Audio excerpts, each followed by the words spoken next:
नमस्कार, मी शीला पाटील. शिदोरीमध्ये आपलं स्वागत आहे. आज आपण पाहणार आहे शिल्लक राहिलेल्या भातापासून चमचमीत पदार्थ. हा पदार्थ अगदी रेस्टॉरंट स्टाईल तयार होतो. चवीला खूप छान लागतो आणि घरच्या साहित्यातूनच तयार होतो. अगदी 10 मिनिटात आपण हा पुलाव करू शकतो. हा पुलाव आपण कढईत करत असल्यामुळे आपण याला कढई पुलाव म्हणू शकतो. चला तर कसं करायचं ते पाहूया. प्रत्येकाकडे कधी ना कधी भात शिल्लक राहतोच. अशा शिल्लक भातापासून आपल्याला काहीतरी चमचमीत खायचं असेल तर अगदी सोप्या पद्धतीने आपण तवा पुलाव करू शकतो. घरच्या साहित्यातूनच करता येते आणि एकदम सोपी पद्धत आहे. चला तर कसं करायचं ते पाहूया. माझ्याकडे सकाळी केलेला हा भात इतका शिल्लक राहिलाय. हा कोलम तांदळाचा भात आहे आणि असा मोकळा मोकळा होऊ शकतो असा भात आहे. तवा पुलाव करताना शक्यतो असा मोकळा मोकळा होणारा भात असेल तर पुलाव छान होतो. हा भात पूर्ण हाताने मोकळा करून घ्यायचा. हा पुलाव करताना शक्यतो तवा घ्यायचा, पण जर प्रमाण जास्त असेल तर आपण ही लशी लोखंडी कढई पण घेऊ शकतो. लोखंडी कढई गरम करायची आणि त्यामध्ये आपण 2 मोठे चमचे तेल घालायचं. तेल छानसं तापू द्यायचं.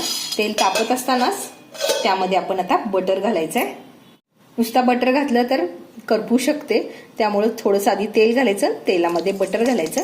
बटर छानसं विरघळू द्यायचं. बटर थोडंसं विरघळल्यानंतर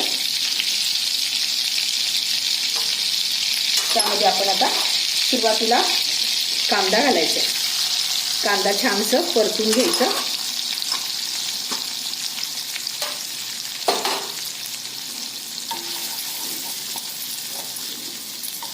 थोडासा परतला गेल्यावर त्यामध्ये ठेचलेला लसूण,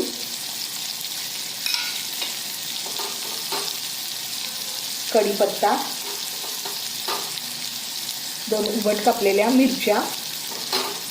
मिरच्यांचं प्रमाण आपल्या आवडीनुसार घ्यायचं. लहान मुलं असतील तर शक्यतो मिरच्याचं प्रमाण कमीच वापरा. हे छानसं परतून घ्यायचं. थोडंसं परतल्यावर आपल्याकडे ज्या भाज्या असतील त्या भाज्या आपण वापरायच्या. माझ्याकडे थोडंसं गाजर आहे, ते गाजर चिरून बारीक चिरून घातलेलं आहे. मटार आणि बटाटा. आपण उकडलेला बटाटा असेल तर अधिक उत्तम, नसेल तर हा बटाटा सुद्धा कच्चा बटाटा कापून घ्यायचा. थोडा वेळ जास्त वेळ आपल्याला हे शिजवावं लागेल. छानसं परतून घ्यायचं. त्यामध्ये तुम्ही पनीर घालू शकता, बीन्स, शिमला मिरची, आपल्याकडे ज्या भाज्या उपलब्ध असतील त्या वापरू शकता. बॅचलर लोकांना करण्यासाठी हा पुलाव खूप सोपा आहे. नवशिके सुद्धा सहज करू शकतात. थोडंसं परतलं गेल्यावर मध्यम करायचा आणि त्यावरती झाकण ठेवून एक 2 ते 3 मिनिटं हे छानसं शिजू द्यायचं. भाज्या छान शिजल्या गेल्या तर आपला पुलाव चवीला छान होतो. मध्ये आधी थोडंसं हलवायचं. 1-2 मिनिटं झाल्यानंतर झाकण काढायचं. मिश्रण परत एकदा खालीवर करायचं. थोडंसं बटाटा चेक करायचा, अजून थोडासा शिजायला हवं, त्यामुळे परत झाकण ठेवायचं आणि 1-2 मिनिटं परत त्याला छानशी वाफ येऊ द्यायचं. 1-2 मिनिटानंतर झाकण काढून बघायचं. थोडंसं भाज्या शिजल्या गेल्या तर ह्या स्टेजला त्यामध्ये आपण टोमॅटो घालायचं. टोमॅटो आधी घातल्या तर भाज्या छान शिजणार नाहीत, त्यामुळं मी 2 मध्यम आकाराचे टोमॅटो बारीक कापून घेतलेले. छानसं परतून घ्यायचं आणि टोमॅटो बरोबर ह्या भाज्या छानशा शिजू द्यायचं. त्यासाठी परत आता झाकण लावून हे 2 ते 3 मिनिटं ठेवून द्यायचं.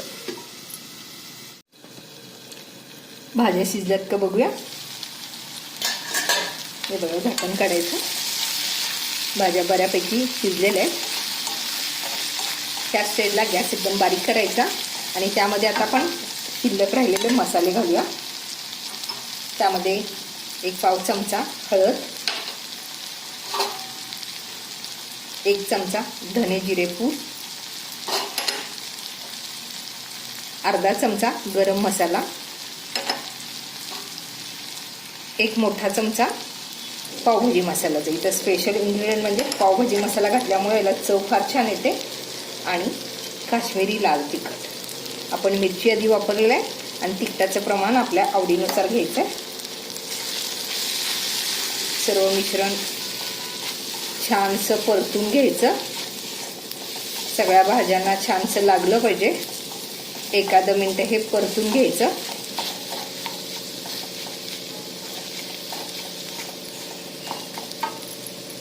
त्याचमध्ये आता आपण थोडंसं कोथिंबीर घालायचं.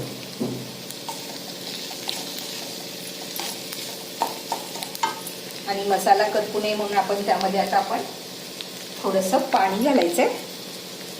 अगदी थोडंसं पाणी घालायचं, अगदी एखादा चमचा.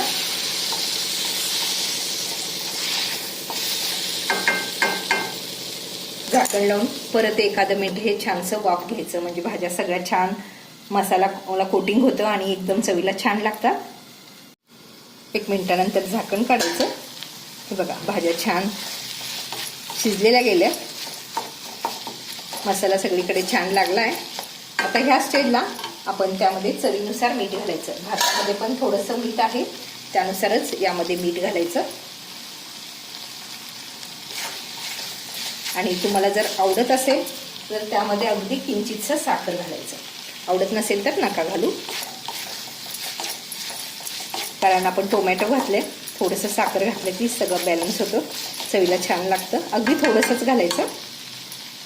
आणि ह्या स्टेजला त्यामध्ये आपण भात मोकळा करून घेतलाय ते घालायचं.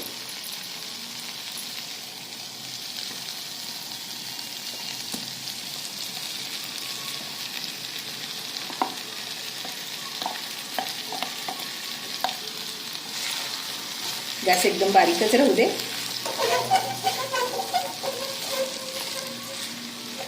सर्व मसाला एकत्र करायचा.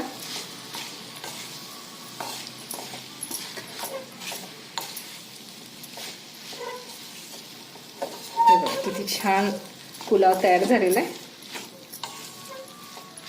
अगदी कमी साहित्यामध्ये आणि घरच्या घरी आपण अगदी रेस्टॉरंट सारखा तवा पुलाव करू शकतो. आपण याला आता कढई पुलाव म्हणू शकू.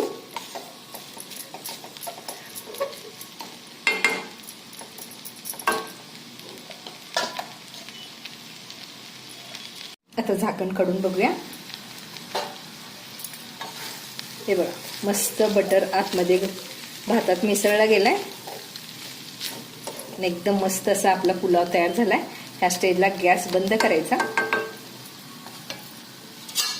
त्यावरती कोथिंबीर आणि आपल्याकडे जर कांद्याचं पात असेल तर थोडंसं घालायचं. त्याची चव छान येते.